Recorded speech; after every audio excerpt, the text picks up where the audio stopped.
بسم اللہ الرحمن الرحیم۔ حضور اکرم صلی اللہ علیہ وسلم کے وہ صحابی جنہیں شیطان نے آیات الکرسی سکھائی، ایمان افروز واقعہ ہے، تو ویڈیو آخری تک لازمی دیکھے۔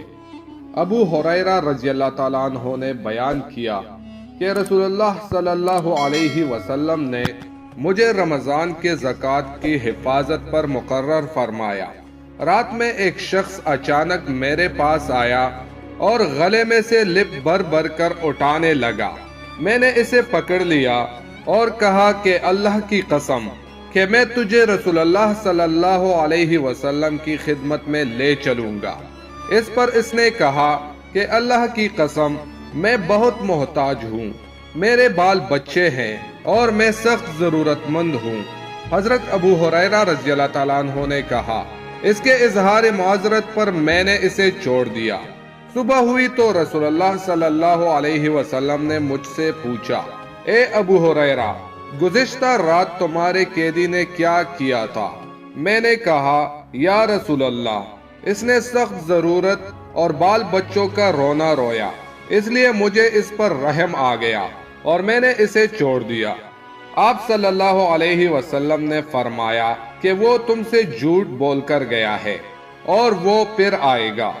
رسول اللہ صلی اللہ علیہ وسلم کے اس فرمانے کی وجہ سے مجھ کو یقین تھا کہ وہ پھر ضرور آئے گا، اس لیے میں اس کی طاق میں لگا رہا، اور جب وہ دوسری رات آ کے پھر گلا اٹھانے لگا تو میں نے اسے پھر پکڑ لیا اور کہا کہ تجھے رسول کریم صلی اللہ علیہ وسلم کی خدمت میں حاضر کروں گا، لیکن اب بھی اس کی وہی التجا تھی کہ مجھے چھوڑ دے، میں محتاج ہوں، بال بچوں کا بوجھ میرے سر پر ہے، اب میں کبھی نہ آؤں گا۔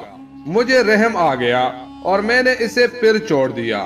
صبح ہوئی تو رسول اللہ صلی اللہ علیہ وسلم نے فرمایا، اے ابو ہریرہ، تمہارے قیدی نے کیا کیا؟ میں نے کہا، یا رسول اللہ، اس نے پھر اسی سخت ضرورت اور بال بچوں کا رونا رویا جس پر مجھے رحم آ گیا، اس لیے میں نے اسے چھوڑ دیا۔ آپ صلی اللہ علیہ وسلم نے اس مرتبہ بھی یہی فرمایا کہ وہ تم سے جھوٹ بول کر گیا ہے اور وہ پھر آئے گا۔ تیسری مرتبہ میں پھر اس کے انتظار میں تھا کہ اس نے پھر تیسری رات آ کر گلا اٹھانا شروع کیا تو میں نے اسے پکڑ لیا اور کہا کہ تجھے رسول اللہ صلی اللہ علیہ وسلم کی خدمت میں پہنچانا اب ضروری ہو گیا ہے۔ یہ تیسرا موقع ہے، ہر مرتبہ تم یقین دلاتے رہے کہ پھر نہیں آؤ گے، لیکن تم باز نہیں آئے۔ اس نے کہا کہ اس مرتبہ مجھے چھوڑ دے تو میں تمہیں ایسے کلمات سکھا دوں گا جس سے اللہ تعالیٰ تمہیں فائدہ پہنچائے گا۔ میں نے پوچھا، وہ کلمات کیا ہے؟ اس نے کہا، جب تم اپنے بستر پر لیٹنے لگو تو آیات الکرسی پوری پڑھ لیا کرو، ایک نگراں فرشتہ اللہ تعالیٰ کی طرف سے برابر تمہاری حفاظت کرتا رہے گا اور صبح تک شیطان تمہارے پاس کبھی نہیں آ سکے گا۔ اس مرتبہ بھی پھر میں نے اسے چھوڑ دیا۔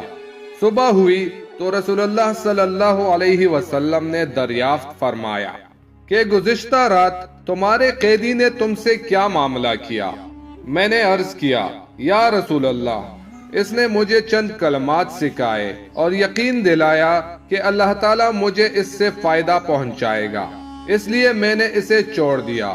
آپ نے دریافت کیا کہ وہ کلمات کیا ہے؟ میں نے عرض کیا کہ اس نے بتایا تھا کہ جب بستر پر لیٹوں تو آیات الکرسی پڑھ لوں شروع سے آخر تک۔ اس نے مجھ سے یہ بھی کہا کہ اللہ تعالیٰ کی طرف سے تم پر اس کے پڑھنے سے ایک نگراں فرشتہ مقرر رہے گا اور صبح تک شیطان تمہارے قریب بھی نہیں آ سکے گا۔ صحابہ خیر کو سب سے آگے بڑھ کر لینے والے تھے۔ نبی کریم صلی اللہ علیہ وسلم نے ان کی یہ بات سن کر فرمایا کہ اگرچہ وہ جھوٹا تھا لیکن تم سے یہ بات سچ کہہ کر گیا ہے۔ اے ابو ہریرہ، تم کو یہ بھی معلوم ہے کہ 3 راتوں سے تمہارا معاملہ کس سے تھا؟